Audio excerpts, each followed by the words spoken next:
Taliban fighter no longer hold the familiar Russian-designed AK-47 rifle. Like thousands of his comrades in the streets of Kabul, he now bears the American-made M16.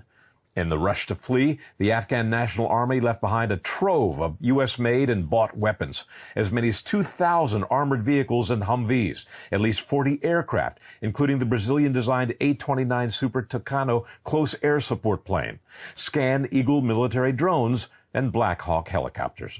Introducing the Sikorsky Armed Black Hawk, the aircraft the world depends on as the preeminent multi-mission utility helicopter, can now be equipped by the original equipment manufacturer or by AMROC, the Advanced Military Maintenance Overhaul Center, to provide attack helicopter missions. As the disaster unfolds in Kabul, those weapons add a frightening level of risk to attempts to extricate thousands of Americans still trapped in the city, while British and French special ops teams are known to be driving through the city to retrieve their citizens. The Biden administration has not yet done so. Is there a deal with the Taliban that restricts U.S. forces to the airport?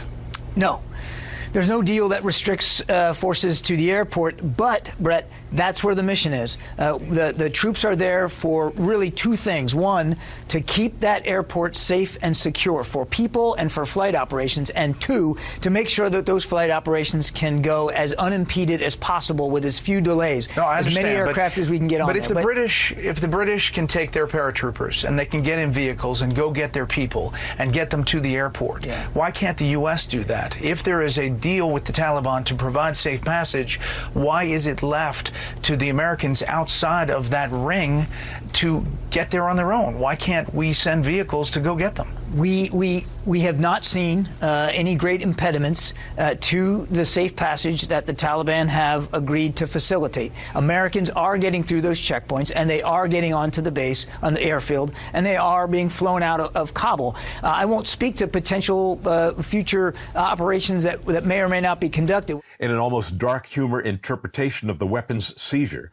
one U.S. military official told Reuters, quote, "Ironically, the fact that our equipment breaks down so often is a lifesaver here." Helicopters require near nonstop expert maintenance. Others in the Afghan fleet are wrecked or gone as Afghan pilots fled in them to Uzbekistan. The Taliban's ubiquitous Toyota pickup trucks may be more reliable than the Humvee. This picture of a fleet of armored vehicles shows a few immobilized by flat tires. And the AK-47 rifle is so favored in the Middle East over the U.S.-made M16 precisely because of its resistance to jamming from sand and dirt.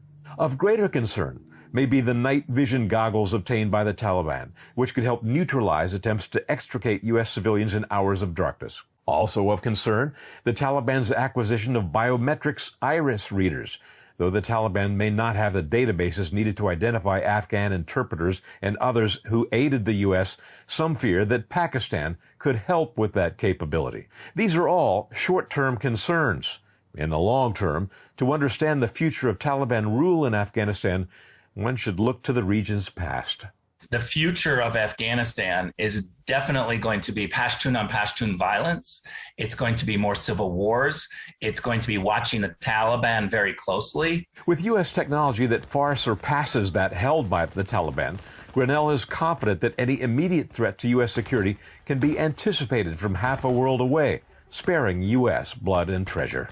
And I think with today's technology, what I've learned after being acting director of national intelligence is that we can do it pretty good from afar. We don't have to be perfect in trying to respond to crises. What we have to be able to do is be perfect when responding to U.S. national security threats.